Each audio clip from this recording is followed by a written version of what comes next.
ক্ষেপে ওঠা সাগরের মতো। হতাশায় নিমজ্জিত হয়েও এই হৃদয় জ্বলে উঠতে পারে। তাই পৃথিবীতে বহু মহাকাব্যের সৃষ্টি হয়েছে, তাই পৃথিবীতে জন্ম হয়েছে বড় বড় ইতিহাসে, এমনকি গাথা হয়েছে বড় বিজয় গাথার। শুধুমাত্র আমাদের মহান মুক্তিযুদ্ধ নয়, পৃথিবীর যে প্রান্তে যে বিপ্লবী ঘটেছে সেখানে মধ্যবিত্ত শ্রেণী অগ্রণী ভূমিকা পালন করেছেন। মাননীয় সভাপতি, আমাদের আজকের বিতর্কের বিষয় আমাদের মুক্তিযুদ্ধ বিজয়ের মধ্যবিত্তের অবদানের পক্ষে বলছি। একটু আগে যে লাইনগুলো বলে গেলাম, লাইনগুলো আমার নয়, আমার খুব প্রিয় কবি জয় গোস্বামী, এবং আমি মনে প্রাণে এই লাইনগুলো বিশ্বাস করি। মাননীয় সভাপতি, প্রথমত, একটি স্বাধীন দেশকে আলিঙ্গন করার যে সুখানুভূতি, তা বোধহয় এই যে আমরা বিভিন্ন পেশাজীবী মানুষ একসাথে আমাদের মিলন মেলা বলে দেখে বোঝা যাচ্ছে যে আমরা কিন্তু মধ্যবিত্ত শ্রেণীরই প্রতিনিধিত্ব করছি। এবং এই যে আকুলতা, এই যে আজ বিজয় নিয়ে এত কথা, সে আকুলতা বোধহয় আমাদের মাঝে একটু বেশি। আর মুক্তিযুদ্ধকে ধারণ করার এবং স্বাধীন দেশকে তার সৌন্দর্যে অবগাহন করার আনন্দ যে কতটুকু, তা বোধহয় আরো বুঝবেন সেই মানুষগুলো, যে মানুষগুলো এই মুহূর্তে একটি খুঁটির আশায় সাগরে ভাসছেন। সে মানুষগুলোর মাঝে হয়তো ওই যে বলে গেলেন আমার দলের দ্বিতীয় বক্তা, একটু সুবিধাবাদী চরিত্র, একটু দোলাচলে থাকে, সাধু সাধ্যের টানা পড়ে, সেই সাধু সাধ্যের টানা পড়ে সেই মগজ ধোলাই করা কোনো মানুষ নেই যিনি কিনা তাদের হৃদয়ে আগুন জ্বালাবেন, যিনি কিনা এমন একজন মানুষ বঙ্গবন্ধু শেখ মুজিবুর রহমান আমাদের মাঝে ছিলেন, যিনি তার ভাষণের মধ্য দিয়ে সমাজের বিভিন্ন শ্রেণীর মানুষের মাঝে আন্দোলনের স্ফুলিঙ্গ জ্বালিয়েছিলেন এবং বহু মানুষের হৃদয়কে একই মালায় গেঁথেছিলেন। সে হৃদয়ের নাম বাংলাদেশ, সে মালার নাম বঙ্গবন্ধু।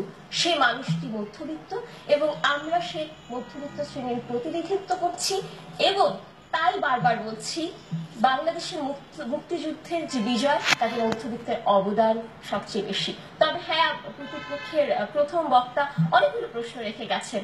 মাননীয় সভাপতি, আমরা কিন্তু সেই বিন্যাস করবার জন্য আজকে এখানে একত্রিত হইনি। প্রথমত, আমি সেই প্রশ্নের উত্তরে ঠিক ওভাবে যাব না যেভাবে তিনি চাচ্ছেন। আমরাও বিশ্বাস করি বাংলাদেশের বিজয় অর্জিত হয়েছে আপামর জনসাধারণের অংশগ্রহণের মধ্য দিয়ে, ত্যাগের মধ্য দিয়ে। আমরা বিশ্বাস করি এবং আমরা নতজানু হয়ে তাদের শ্রদ্ধা জানাই।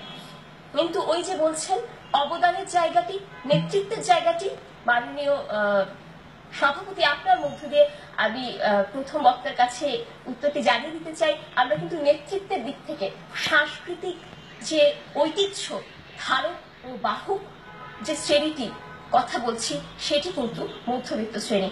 এবং আমাদের প্রথম বক্তা আরো একটি প্রশ্ন আমার কাছে রেখে গেছেন যে আমরা যে আর্থসামাজিক প্রেক্ষাপটে আমার দলের প্রথম বক্তা আজকের সংজ্ঞানটি করেছেন, আমরা কিন্তু বারবার বলেছি আমাদের সংজ্ঞায়নটি একটি ব্যাপক সংজ্ঞায়ন, এবং সেখানে শুধুমাত্র আমরা সামাজিক বিষয়গুলো আনিনি, শুধুমাত্র আমরা আর্থসামাজিক প্রেক্ষাপট আনিনি, আমরা কিন্তু সংস্কৃতিকে বারবার আনছি।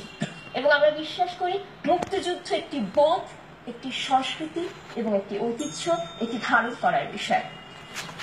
মাননীয় সভাপতি, আরো একটি বিষয় আমি এক্ষেত্রে বলতে চাই, ওই যে মধ্যবিত্ত শ্রেণীর ছাপোষা স্বভাবের কথা আমরা বারবার বলি, সাধু সাধ্যের টানাপোড়েনের কথা আমাদের প্রথম বক্তব্য বলে গেছে, কিন্তু সাধু সাধ্যের যে মরিকাঞ্চন যোগ, সেটিও কিন্তু ঘটে মধ্যবিত্ত শ্রেণীর মধ্য দিয়ে। ছোট্ট একটি উদাহরণ, আমাদের শহীদ জননী জাহানারা ইমামের সুপুত্র রুমি, তিনি কিন্তু বিদেশি বিশ্ববিদ্যালয় একটি আকর্ষণীয় ডিগ্রি ত্যাগ করে মুক্তিযুদ্ধে ঝাঁপিয়ে পড়েছিলেন।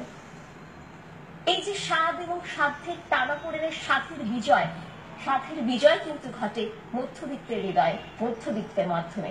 এই জন্যই কিন্তু আমরা বারবার বলছি আমাদের মুক্তিযুদ্ধের বিজয়, মধ্যবিত্তের অবদানটিকে আমরা অস্বীকার করতে পারি না। আমি একটি চিঠির কথা বলছি, যে চিঠিটি লিখেছিল রুমি তার মামাকে। সেখানে তিনি বলছিলেন যে আমি যে এখানে আছি মাকে জানিও না। এই যে সংসারকে নিয়ে কিছুটা উতলা হওয়া, আবার মুক্তিযুদ্ধে ঝাঁপিয়ে পড়া, এই যে টানাপোড়েন, সেটিও কিন্তু মধ্যবিত্তের মধ্য দিয়েই আসা।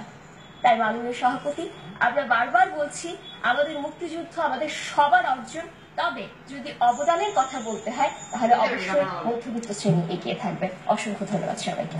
এবার বিষয়